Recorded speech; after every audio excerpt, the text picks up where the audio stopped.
each morning is the same for me. I wake up from the sweet sound of my alarm, check my phone for a bit, and then get out of bed. I check my phone, head towards the kitchen with a stop by the toilet.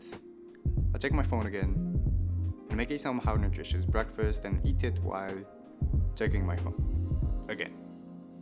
If this does not sound like a productive and healthy morning routine to you, well, it doesn't to me either. But it was actually my routine for the whole summer basically. And hopefully I managed to end it very quickly, as I really wanted to make this video and I read this very interesting book about morning routines.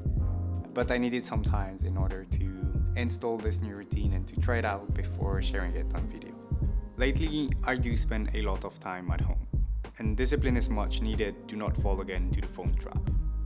As I wake up, I do quickly check on my YouTube insights, but probably for a couple of seconds before throwing my phone away for a strong hour. I keep this book to remind me to read my daily Stoic quote. It happens that I do forget about it sometimes, so keeping it to sight and seeing it first thing in the morning really does help me sticking to this habit of reading one page a day. It's then time to get out of bed for good and head towards the kitchen, with a first stop in the bathroom that probably looks like that.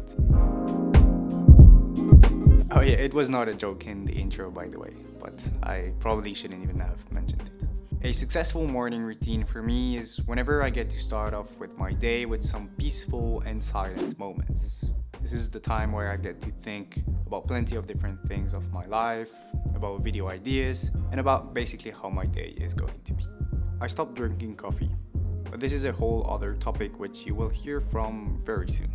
I started lately to drink tea in the morning, which almost replaced my morning coffee routine that I love so much and is 10 times healthier for my body.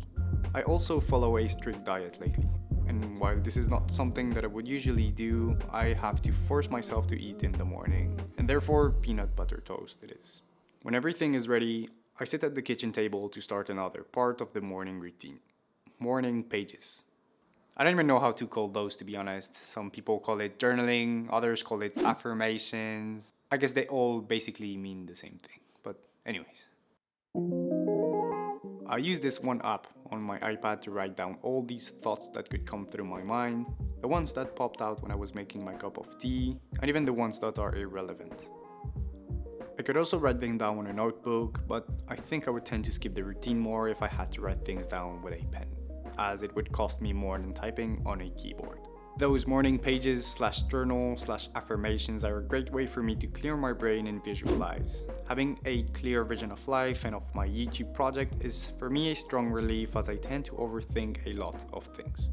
This step doesn't usually take long for me, so whenever I am done with it, it is time to face the most feared part of my routine, running. I've never been a runner in my entire life, but I grabbed this book a couple of weeks ago, and whatever spell was cast on me, my mindset completely switched from one thing to another, and whatever was out of my comfort zone needed to be done. This is where I started running. So far, it has been quite hard, but extremely rewarding to get some miles in for the day, especially for someone who usually never runs. If I do not go for a run, I still get some exercise in within the first hour of my day. I usually work out from home, following a great workout plan just to keep me in good shape. It's much harder to get it done when it is at home. It's way easier to tell yourself that it is next to you so you can just do it later. But again, discipline is much needed here. Once I am back home, it is time to shower before keeping going for the day. As I work on a lot of scripts and videos lately, my surroundings tend to get messy very quickly. And as a minimalist or just a normal person who like things when they're clean, I cannot work in a cluttered workspace, so I get to work. Decluttering is also a great way to start off the day freshly, and it somehow is a game to every time see this progress from messy to a minimalist environment. It is really rewarding. Once I'm finally done, I get to step into the next part of my morning routine, reading. Every morning, I try to go through at least 10 to 20 pages of my current book.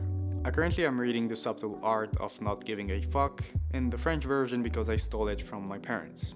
And it is so far a very interesting and uncommon book that will surely make me feel good when I am done reading it, and probably change a lot of things in my content creation journey. Studies have shown that it can only take 6 minutes of reading in a silent place to get to a 68% stress reduction. Some also showed that reading out loud could slow down the progress of some diseases such as Alzheimer and dementia. But I do not read out loud yet, because that would be probably very annoying for my girlfriend. Now, this thing that you've seen appearing on your screen throughout the video isn't there for no reason, obviously. I mean, I'm not the best video editor, but I wouldn't make such a big mistake such as a useless text appearing for no reason. What I have followed in my morning routine is called the Lifesavers, which, as I mentioned throughout the video, is formed by silence, affirmations, visualization, exercise, reading, and scribble. But I do not scribble. So it will be just savor, not savers. Whatever. This Lifesavers principle is from the Miracle Morning book from Hal Elrod, who decided to create something new and to change his life when things went down. What if you could change anything about your life just by changing the way you start your day? What would you change? In 2008, the US economy crashed, and like so many other people in the world, I suffered the financial consequences. I lost over half my income, I couldn't pay my mortgage, I lost my house, I was deep in debt, I got in the worst shape physically, and for the first time in my life, I got deeply depressed. I thought, I'm gonna go home and I'm gonna figure out what the world's most successful people do every day, and I had an epiphany. What if I woke up tomorrow and I did all 6 practices in 1 hour? And he calls it the Miracle Morning. And then it started to catch on. Anyone can do the Miracle Morning. The Miracle Morning. Miracle Morning. I actually got up at 5 a.m. Time for me, I'm excited to be here. Yeah, okay, so we're From a simple idea to a worldwide movement, this guy changed millions of people's life and gave them a real purpose to get out of bed every single morning. And it somehow worked for me as well. What Hal started to search for before creating this Miracle Morning is what do most successful people have in common? And the main thing that he found was the fact that they were all early risers.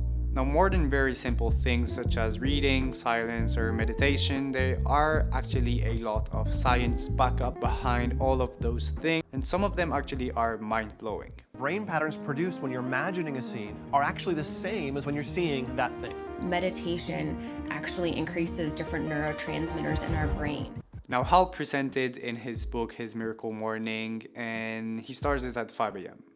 I did not do that personally. Not yet, at least. Maybe I'll get there. I'm not sure yet. But for now, it would be quite rude to wake up my girlfriend every single day at 5 simply because of my self-help journey. The rule for a successful morning routine for me is simple. Keep it minimal. Try to get up and start your day without clutter, no visual nor mental one. Starting off your day in an overwhelming environment, checking on your phone every 2 seconds, and getting blasted with useless information isn't the right way to start, in my opinion. What I learned throughout all those days where I was becoming a snoozeaholic is that even though it is quite hard for me to wake up in the morning, it is where I feel the most happy, the most productive, and where I really feel that I have a purpose in my life. Another thing that I learned is that failure is great and that I should always embrace failure, because whenever I have been failing, I came back stronger with a much more developed plan and, in this case, a better morning routine. So yeah. I hope you found something interesting in this video. Thank you so much for watching, and I'll meet you in the next one. Bye-bye.